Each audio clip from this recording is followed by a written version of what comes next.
How to increase e-commerce business using Google Ads.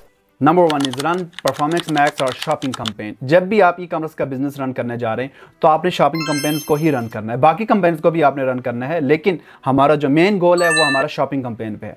90% जो आपको revenue आ रहा होता है वो शॉपिंग कैंपेन से आ रहा होता है। तो अगर आपकी फीड अच्छे तरीके से वर्क नहीं कर रही तो आप 90% और 80% आप अपनी सेल्स को जो है तो लूज करेंगे। नंबर 2 पे ये है कि आपकी मेक श्योर आपने ये करनी है कि आपके प्रोडक्ट फीड अच्छे तरीके से वर्क करनी चाहिए, डिसअप्रूव प्रोडक्ट नहीं होनी चाहिए, आपका प्रोडक्ट का टाइटल डिस्क्रिप्शन एक अच्छा होना चाहिए। आप गूगल मर्चेंट पे जाएं, वहाँ पे देखें कोई भी इशू तो नहीं है, हर एक चीज़ अच्छे तरीके से जा रही है, और ये मेक श्योर करना है कि वहाँ पे प्रोडक्ट फीड में कोई इशू नहीं होना चाहिए। अगर वहाँ पे कोई इशू है तो आपकी वो अफेक्ट करेगा कैंपेन्स पे। Enable conversion tracking and enhance conversion tracking. आपने मेक श्योर ये करना है कि आपने अपनी कन्वर्जन ट्रैकिंग को अच्छे तरीके से ऑप्टिमाइज़ करना है।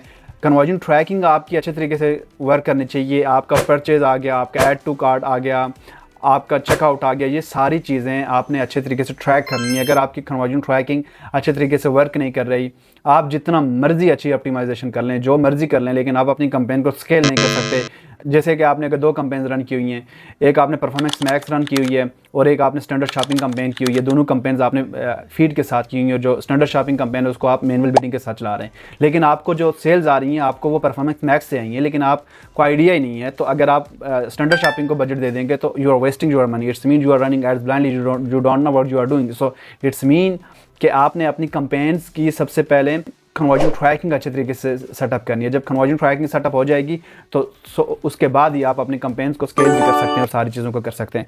उसके बाद आपने थर्ड पे आपने ये करना है, जैसे आपके पास सारा डाटा आ जाएगा तो उसके बाद आपने dynamic display remarketing campaign use करनी है विद कस्टम ऑडियंस के साथ। उसके बाद 5th पे आ जाता है कि आपने अपने ऐड कॉपीज़ हैं, आपके एसेट ग्रुप्स हैं आपने, और उसके बाद जो आप प्रमोशन यूज़ कर रहे थे तो टाइम टू टाइम आपने अपडेट करनी है। ये चीज़ें ई-कॉमर्स में बहुत ज़्यादा इंपॉर्टेंस रखती हैं।